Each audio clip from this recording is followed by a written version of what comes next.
Egunon deizula jainkoak adiskide. Hasteko hau aipatu nahi dizut. Andre Mariaren jaiotza ospatzen dugula irailaren 8 hontan. 5. mendean Jerusalemen Andre Mariaren omenez eraikitako eliza sagaratzean sortu zen jai hau. 6. mendean zehar ekialdean zabaldu zen eta 8. mendean mendebaldean. Gure herri askotan jai egun handia da. Nere gogoeta gaur honetaz doakizu. Kristautasuna Euskal Herrian. Kristautasuna Euskal Herrian arrotza dela dio zenbaitek. Kanpotik etorria eta gure herriari ezarria, ez gure herriak sortua. Eta horregatik desagertarazi beharrekoa. Historian zehar gure herrian utzi dituen arrastoekin batera. Kristautasuna zenbaiten ustez iraganeko kontua da. Urte honetan ezer gutxitan azaltzen da, eta ez du jarraitzailerik eta are gutxiago eraginik gure herriaren bizitzan. Komunikabide askok nahiago du kristauen berririk ez aipatzea ere, eta aipatzekotan iraganeko gauzatzat. Lehen egiten zen, lehen izaten zen. Kristautasunaren aldean, interes eta begirune handiagoz aipatzen dituzte beste ohitura, errito, personaia mitologiko, edota harrizko monumentu batzuk. Zaindu beharrezkotzat jotzen dituzte, hemen sortua direlakoan. Agian, kontuan izan gabe, halako ohitura asko beste herri batzuetan ere ezagunak direla. Naiz eta herri bakoitza bere ukitu eta irudi bereziak ematen dizkien. Ohitura, errito, personaia eta kontaera mitologikoei gagozkielarik goraipatu beharrekoa ditugu. Horien aztarnak gure herriaren ahotik jasotzen lan ikaragarria egin zuten ikerlariak. Jose Miguel Barandiaran, Resurrezio Maria Azkue, Telefono Arantzadi, Juan Maria Pellaniz, Jose Maria Satrustegi, Jesus Altuna, Juan Garmendia eta beste asko. Adiskide. Baute da munduan. Inguruko herrietatik ohiturak, pentsaera edota erlijioa jaso ez duen herririk. Baute da beste inongo herri edota kulturarekin harremanik izan ez duen herririk.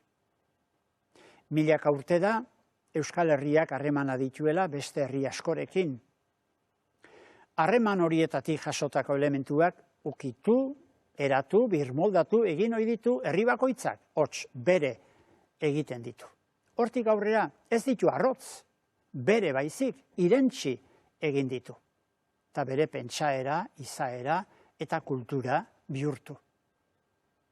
Herriaren izaera ezagutzeko beraz, kontuan izan behar ditugu, nola bere baitan sortutako osagaiak ala kanpotik jasotakoak. Kanpotiko elementuen inbasioa inoiz baino indar handiagoz orain gertatzen ari zaio Euskal Herriari.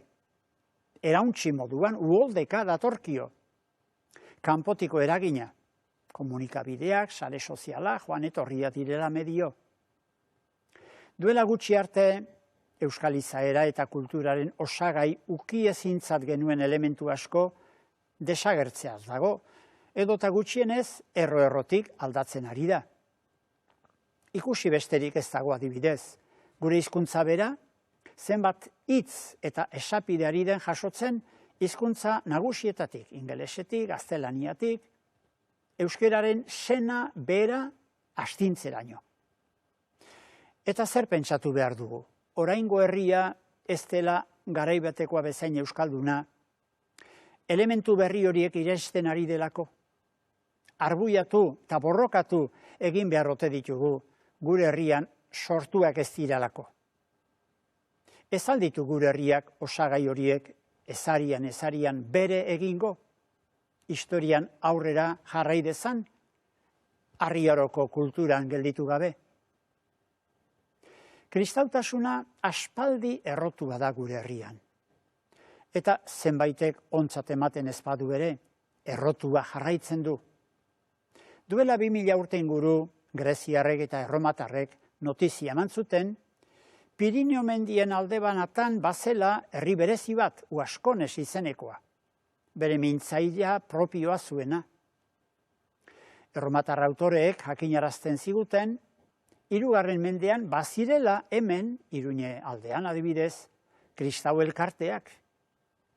Kristau haiek hasi ziren zabaltzen poliki-poliki euskaldunen artean kristautasuna. 7. eta 8. mendetan eraikitako zenbait ermita eta parroki elizaren aztarnak azaltzen ari dira toki askotan. Kristautasuna eratze hortan zerikusi handia izango zuen gerora, Doneiakue bidean barna Konpostelako Santiagora zihoazen pelegrinoek ere. Euskaldun guztiak ez ziren kristau egingo eta are gutxiago aldi berean, baina ezin ukatu Euskal Herrian sakon errotu zela kristautasuna. Naiz eta ez dugun tamalez notizia zehatz askorik kristau aroko lehenbiziko 1000 urtekorik. Egia esan, kristau herrian ere konplexua izan da kristautasunaren historia. Kristauek egindako gehikeriak eta akatsak ez dira gutxi izan, aitor dezagun. Baina, aberastasun ugari ere, ekarri dio gure herriari eta gure kulturari.